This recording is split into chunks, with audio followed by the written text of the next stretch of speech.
हम आपसे एक निवेदन करना चाहते हैं, क्योंकि विदुर जी की बात सभी मानते थे।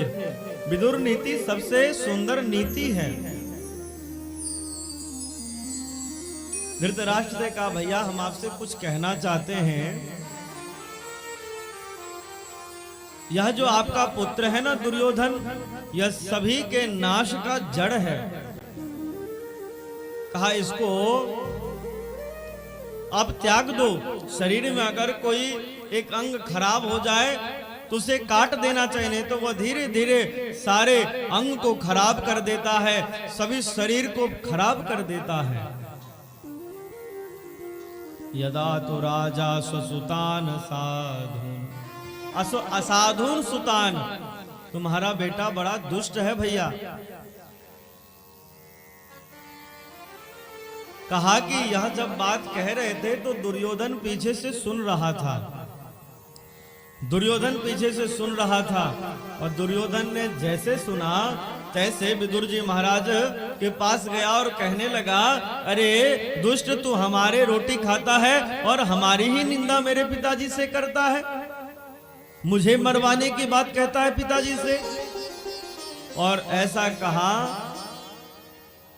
इतना सब कहने के बाद भी धृतराष्ट्र ने एक बार भी अपने पुत्र से ये नहीं कहा, बेटा यह तुम्हारा काका है, यह तुमसे बड़े हैं, तुम्हें इनका सम्मान करना चाहिए।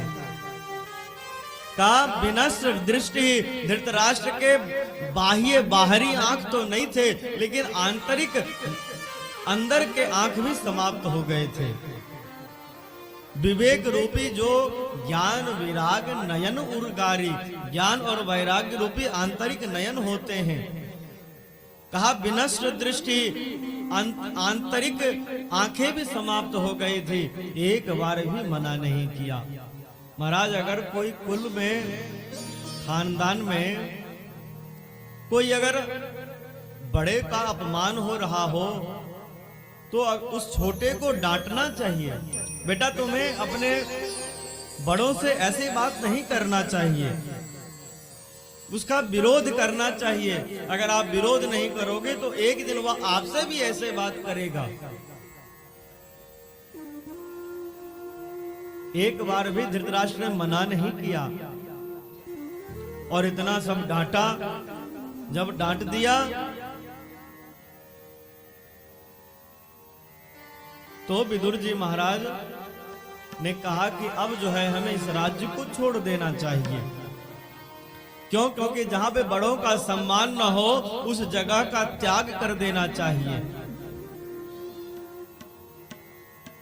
यस्मिन देशे न सम्मानम, जहां पे सम्मान न मिलता हो वहां नहीं रहना चाहिए।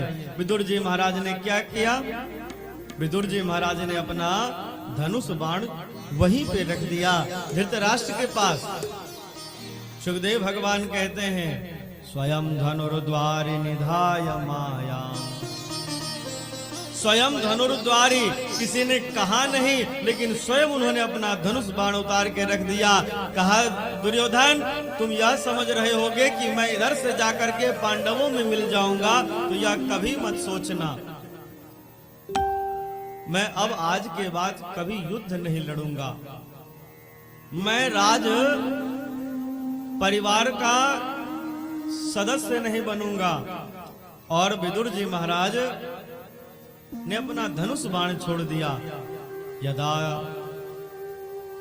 का स्वयं धनुर्द्वारि निधाय माया गतव्यथो या दुर्मान यानः। एक बार भी धृतराष्ट्र ने रोका नहीं। जब विदुर जी महाराज चले गए, सुखदेव भगवान कहते हैं उसी समय सभी कौरव मर गए। क्यों? कि रावण जब ही विभीषण त्यागा, जब ही रावण ने विभीषण जी का त्याग किया, तब ही उसी समय सभी वैभवहीन हो गए और आयुहीन भय सब तब ही तुरंत आयुहीन हो गए। यदि परिवार में अगर कोई धर्मात्मा है, भगवान का भजन पूजन कर रहा है, तो उसे करने देना चाहिए। यदि कोई परिवार में धर्मात्मा है, कोई कुछ अच्छा कह रहा है, तो उसके बातों का सम्मान करना चाहिए, उसके बातों को मानना चाहिए।